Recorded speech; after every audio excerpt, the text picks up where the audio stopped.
বেলালের গঠনটাও সুন্দর ছিল না, চেহারার কাটিংটাও সুন্দর ছিল না।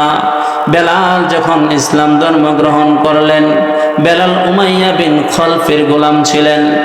বেলাল লা ইলাহা ইল্লাল্লাহ, লা ইলাহা ইল্লাল্লাহ একত্ববাদের উপর ঈমান আনার পর উমাইয়া বিন খলফের কানে যখন আওয়াজটা গেল বেলাল ইসলাম ধর্ম গ্রহণ করেছে, আল্লাহকে মেনে নিয়েছে, মুহাম্মদকে মেনে নিয়েছে। এবার উমাইয়া বিন খলফ বেলালকে ডেকে আনলো, বেলাল তুমি নাকি ইসলাম ধর্ম গ্রহণ করেছো, তুমি নাকি কালিমা গ্রহণ করেছো?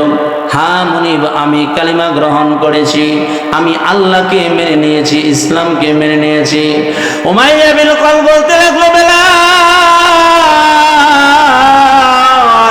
এই মুহূর্তে তুমি ইসলাম ধর্ম ছেড়ে দিবা, এক আল্লাহর উপর থেকে বিশ্বাস উঠিয়ে নিবা, তুমি এখন থেকে লাত উজ্জা মানাতের পূজা করবা।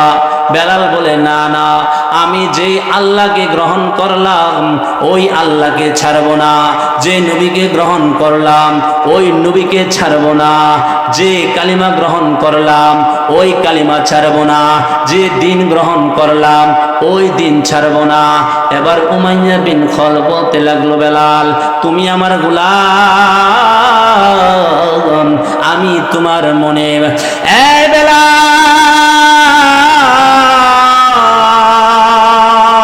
আমি তোমাকে এখন শাস্তি দিব রে বেলাল, আমি তোমাকে শাস্তি দিব।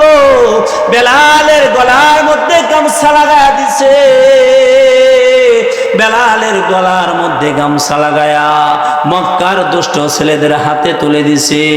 আর বলতে লাগলো, এই মক্কার ছেলেরা শোনো, মক্কার যুবকরা শোনো, বেলালকে নিয়ে যাও, বেলালের গামছার মধ্যে টানিয়া টানিয়া মক্কার অলিতে গলিতে ঘুরাইতে থাকো, যতক্ষণ পর্যন্ত বেলালের জবান থেকে আল্লাহর কথা না যাবে, যতক্ষণ পর্যন্ত বেলালের জবান থেকে একত্ববাদের আওয়াজ না যাবে, ততক্ষণ পর্যন্ত বেলালকে তোমরা তাকে টানতে থাকবা, শাস্তি দিতেই থাকবা।